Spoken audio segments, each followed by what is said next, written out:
نیقاشین دناوا هدپی دا بردوامن لسر روش استانبول و چند باجارین ترکیه. جبرکو لوام باجاران احتمال قزنج کرنا وی پارتی نینه هدپی و آلیگرین وی دو دلن. بشک دبیجه تبیکو جهپی و ای پارتی هدپی قبول نکنجی لهمبری آک پارتی و مهپی دوی پشکری نامزد جهپی بکرن. بشک دنجی دبیجه هر چه بجی دوی نامزد وان هبه. لی گر هدف نامزد کی نشان بده جی و دمی AK Parti kazançlıka. HDP ile konuşulmuyor. HDP ile görüşülmüyor. برای اپوزیسیونه به تو آوایی دیگه هدف رونانه و گوتو بیجان ناکه. بس دبین دنگی خواب دمه. البته او نابه. لی راوستاندن سیستما تاکیکسی اردوغان دوی به چی بردیله به راوستاندن. اگر ام نامزد کی درخن AKP kazançlıka. خویای امی گرانی خوابدن اندامتیا مجلس باجیر. گر سیستما تاکیکس بردوام که ترکیه نکاره جوی حریه رزگار ببه. Bataktan kurtulamaz. Nüfusa Kurdan İstanbul'e zirayı 5 milyonane. Rejaya dengderin Kurdji liver neziki 2.5 milyonane.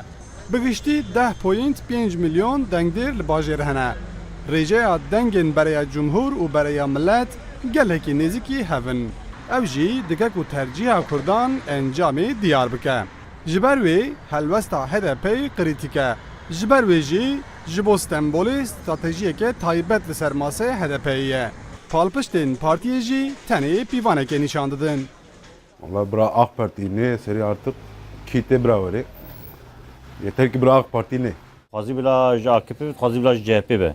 Nîzî Kurda be ku dikarbe ji Kurda ra xizmetê bike, raya xwe bidin wî. Dixwaziya me ew e ki ne pişta xwe bikute CHP ne pişta xwe bikute jîkê dinê tek tenê bira bağımsız şqawlû be emê gişkî jî rabine yardımcı.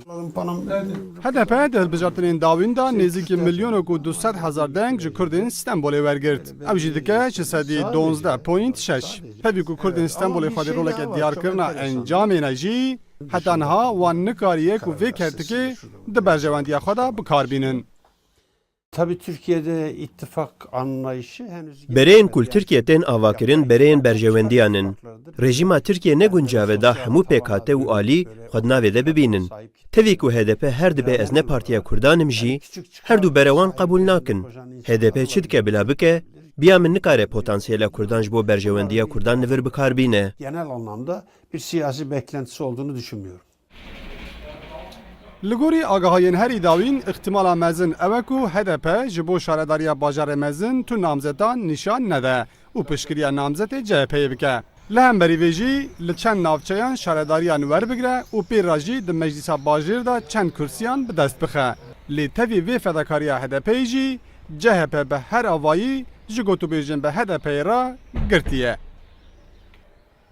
Rawin Stêrk, Rûdaw, Stenbol.